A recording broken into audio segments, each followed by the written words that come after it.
Watch and be ready. Why does he tell us to watch and be ready?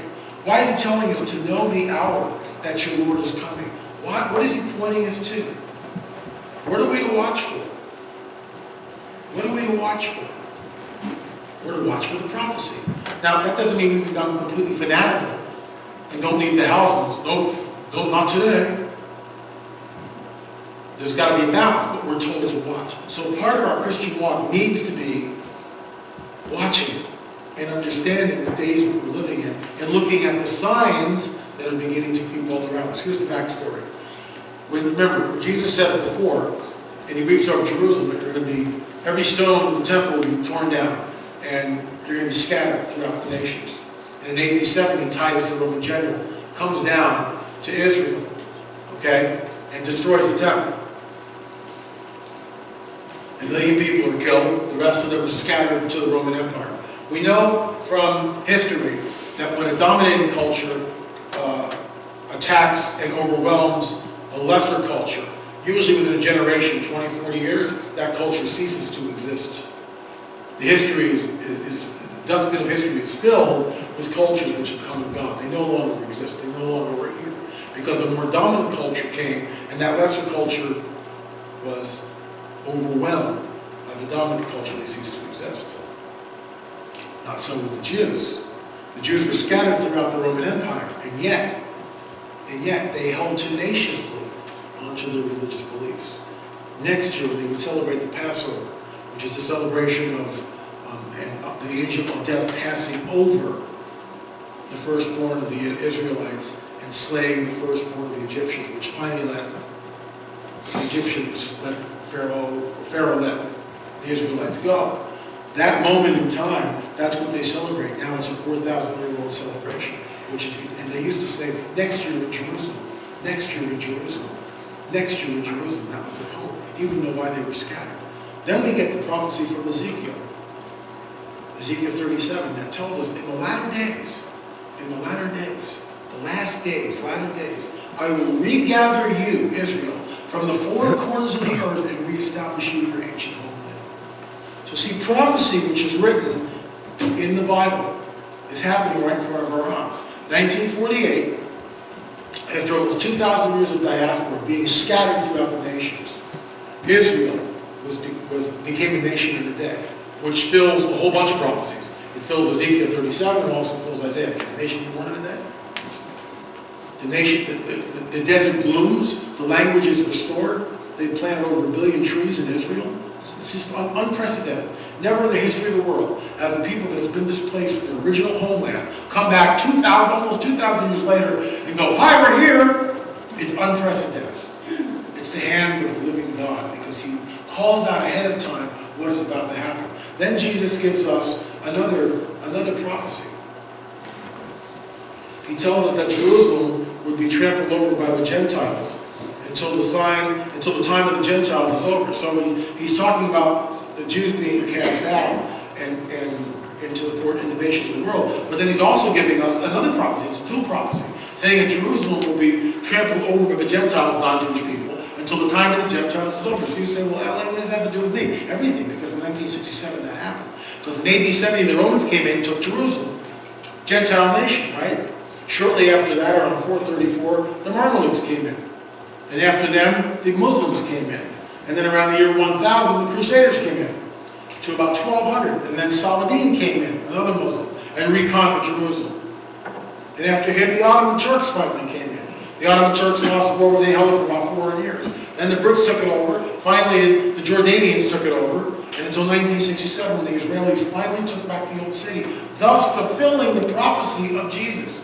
That's why prophecy is so important, because that starts the prophetic clock clicking. If Israel was not back in the homeland, and Jerusalem was not retaken by the Jews, by the Israelis, I wouldn't be up here talking to you right now. But those two things have happened. In other words, if we lived 100 years ago, we would be looking at the prophecy and stating, at some point in time, this is going to happen. We don't know when, but at some time. And then we would see little trickles, like at the end of the 19th century. Well over 100 years ago, when the latter rains, which had not fallen for almost 2,000 years, begin to fall. When the locusts that used to go up and eat the crops stopped coming up. When the earthquakes that would shake every building you would try to build stopped earthquaking. Stop quaking. Those three signs, especially the latter rain, was huge. Now you could grow stuff in Israel again. And the Jews began to trickle back into the homeland. And then after the horrors of the Holocaust, and I could get into that for another half an hour, but I won't because we don't have time. But basically, Satan always has an Antichrist figure to try to stop the plan of the Most High God. I'll give you one example. Jesus is born. This is from the new book I'm working on, the Cosmic Chess Match. And there's always move, counter, move, counter, move, counter, always throughout all the Scripture. So when we start looking at Scripture this way, it becomes reports from the front lines, reports, battle reports. When we factor in prophecy, it becomes even more amazing. So here's the deal. Jesus is born. We all know the story. We all know the story. Jesus is born. So 2 years later, right, the wise men come in, or at some period of time, the wise men come up. Why are they there? That's a whole other discussion. This whole miracle thing with the star or everything else, right? They show up, and what do? Herod talks to them. Herod is the type of Antichrist. He's not the Antichrist, but he's a type of Antichrist. And what does he do? And after the wise men leave, he has his soldiers go out and kill every baby 2 years old and younger to try to kill the Messiah. Whose hand is that? Who do you think is doing that? To try to kill the Messiah. He knows he's somewhere. Quick, kill him. Who comes to rob, kill, and destroy? We're told that in the Scripture, Satan. So when the Jews start coming back into the Holy Land, the fallen one raises up his man, Adolf Hitler, who creates the final solution. And in that final solution, what happens? 6 million Jews are killed. If he had wiped every Jew off the face of the earth, there's no Jews now to come into Israel. Prophecy would not be fulfilled. God's a liar. The fallen one wins. See the way that works? Of course, it didn't happen that way. From the ashes of the Holocaust came the rebirth of Israel. We are in, and I hope to shake some of you this morning, we are in a cosmic struggle, a cosmic war. We are. These two forces, the forces of the fallen angels and the forces of El Elyon, are at war with each other. We already read the end of the book, and so we know who wins. It's a total mismatch. But the fallen one still is the prince of the power of the air and called the prince of this world until Yeshua, Jesus' feet touch the Mount of Olives and that baby splits in two. Until that moment in time, he still is the prince of this world. What is his end game? As we spoke yesterday, to seek the Antichrist and the rebuilt temple of Jerusalem. More prophecy being fulfilled. So see, this thread of prophecy is here for us to warn us, to make us understand and know the days of which we are living in, so that we will not be ignorant. So that when these things begin to happen, we won't be going and freaking out. It's the end of the world. Well, it is in a way, but it's actually the beginning of the new world. And we look forward to it. We won't be freaked out. We will be lifting our heads, going, he's coming. I know he's coming. And we'll be able to take that hope because we're walking in it to everyone else around us who's freaking out. Look, folks, if I'm right, and I read the Scriptures correctly, and I understand prophecy in the times we are living in, we are close. I mean, if you look at what's going on this planet, and you can sit there in a lazy attitude in your pew, there's something wrong with it. The United States currency is like spiraling out of control. The debt in our country is spiraling out of control. The world global economic system is teetering like a drunken sailor. Ireland has just been, its credit rating went down. Greece, credit rating went down. Portugal, credit rating went down. Same thing with Spain. Look at the drug cartels in Mexico and what's going on there. 26 people killed over the weekend again from the drug cartel wars as they try to bring the poison in. Okay? Look at the Ayatollah volcano, which closed the airspace over Europe for almost a week. Billions of dollars were lost, right? Ayatollah has a twin volcano called Katla, and now there's another volcano which may erupt. If that thing erupts, it can close airspace for who knows how long? A month, 2 months, 3 months? What's that going to do to the global economy? Then there's the war in the Middle East, which we're also talking about in Ezekiel 38 and 39. All we need to do is look at what's going on in Iran, the saber rattling between Iran, how death to Israel, death to America. We look at all the terrorist bombings, the suicide bombings, all the craziness in Iraq. Mission accomplished baloney.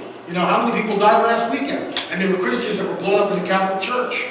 What about the tsunamis? What about the earthquake, 7.2 earthquake that happened on a weekly basis? What about the volcano in Indonesia? Now there's two erupting. What about Haiti and the cholera? epidemic? What about the famine in Niger? I mean, I can sit there all day and go on and on and on. What about the Gulf Stream being possibly stalled, which completely affects the entire global climate as we know it? What about if you walk, if there is war in the Middle East and they close the Straits of Hormuz and the Gate of Tears where 60% of the world oil comes down, how is that going to affect your life at the pump? When you see these things begin to happen, what? Wars and rumors of wars, famines, earthquakes, pestilence, and troublesome times. Look up! That's what we're talking about. That's what we're in. If this happened 100 years ago and Israel was not in the land, I wouldn't say a word to you. Wouldn't say a word. It's not time yet. But because Israel is back in the homeland, Israel and Jerusalem is no longer under the control of the Gentiles. It's under the control of the Jews. For the first time in 2,000 years, something shifted in the heavenlies. And the latter part, this time last year in 2009, it shifted.